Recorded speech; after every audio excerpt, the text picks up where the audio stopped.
அனைவருக்கும் வணக்கம். இன்றைய முக்கியமான செய்திகளை பார்க்கலாம். உங்கள் கனவை சொல்லுங்கள், விரைவில் புதிய திட்டம். தமிழ்நாடு இன்று அனைத்து துறைகளிலும் வளர்ச்சியை எட்டியுள்ளது. தமிழ்நாட்டின் திட்டங்களை மற்ற மாநிலங்களும் உலக நாடுகளும் பின்பற்றி வருகின்றன. உங்கள் கனவை சொல்லுங்கள் என்ற புதிய திட்டம் விரைவில் தொடங்கப்பட உள்ளது. இந்த திட்டத்தின் மூலம் ஒவ்வொரு குடும்பங்களின் கனவுகள் மட்டுமன்றி இளம் தலைமுறையினரின் கனவுகளையும் கேட்டறிந்து அவற்றை நிறைவேற்ற உள்ளோம் அப்படின்னு சொல்லிட்டு பள்ளி கல்வித்துறை அமைச்சர் அன்பில் மகேஷ் பொய்யாமொழி பேட்டி கொடுத்துருக்காங்க. இது என்ன, இந்த திட்டத்தோட பேர் உங்கள் கனவை சொல்லுங்கள். எப்போ ஆரம்பிக்க போகிறாங்கன்னா ஜனவரி 9 எங்கன்னு பார்த்தீங்கன்னா திருவள்ளூர் மாவட்டம் பொன்னேரியில். இது எதுக்காக அப்படின்னு பார்த்தீங்கன்னா, தமிழகத்தில் உள்ள ஒவ்வொரு குடும்பத்தினரும் தங்களுக்குள்ள கனவுகளையும் மாநில வளர்ச்சி தொடர்பான கனவுகளையும் வெளிப்படுத்தும் வகையில் இந்த திட்டத்தை ஆரம்பிக்கிறாங்க.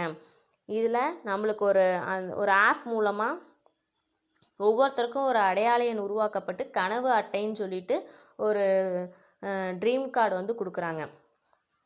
இளைஞர்களோட கனவுகளை நிறைவேற்றத்துக்கும் தனியாக ஆப் உருவாக்குறாங்களாம்.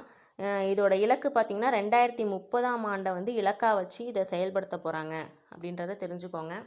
இனி வரும் நாட்களில் இதை பற்றின தெளிவான நியூஸ்களையும் பார்க்கலாம். அடுத்து, தமிழகத்தில் 1476 உறுப்புகளை மாற்றி பொருத்தி மறுவாழ்வு அப்படின்னு ஒரு நியூஸ் இருக்குது. இந்த உடலுறுப்பு தானம் 2025 உடலுறுப்பு தானத்தில் தமிழ்நாடு முதலிடம் பிடித்துள்ளது. 2ஆம் இடம் பார்த்திங்கன்னா தெலுங்கானா, 3ஆம் இடம் கர்நாடகா. தேசிய உறுப்பு தான தினம் அப்படின்றது ஆகஸ்ட் 3 கொண்டாடப்படுது. எப்போது உடல் உறுப்பு தானம் செய்யலாம் அப்படின்னு பார்த்தீங்கன்னா, உயிரோடு இருக்கும்போதும் பண்ணலாம், இறந்ததுக்கு அப்புறமும் பண்ணலாம். உயிரோடு இருக்கும்போது என்னென்ன கொடுக்கலான்னு பார்த்தீங்கன்னா, ஒரு சிறுநீரகம், கல்லீரலின் ஒரு பகுதி, எலும்பு மஞ்சை, ரத்தம்.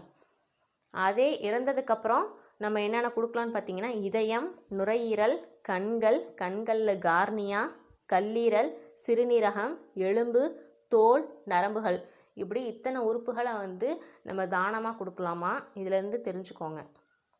இதுக்கு சட்டப்படி அனுமதி இருக்கான்னு பார்த்தீங்கன்னா, ஆமாம். இந்தியாவில் transplantation of human organs act 1994 அப்படின்ற சட்டம் இருக்குது. இதில் உறுப்புகளை வாங்கிறதுக்கு விற்கிறதுக்கு முழுமையாக தடை. இது எல்லாமே மருத்துவ மற்றும் சட்ட விதிமுறைகளோடு தான் நடந்துகிட்ருக்கு. இது போக உறுப்பு தானம் பண்ணுறவங்களுக்கு அரசே அரச மரியாதையோடு அவங்களோட உடலை அடக்கம் செய்கிறாங்க. இன்றைய தகவல்கள் பிடிச்சிருந்ததுன்னா ஒரு லைக் பண்ணுங்கள். தேங்க்யூ.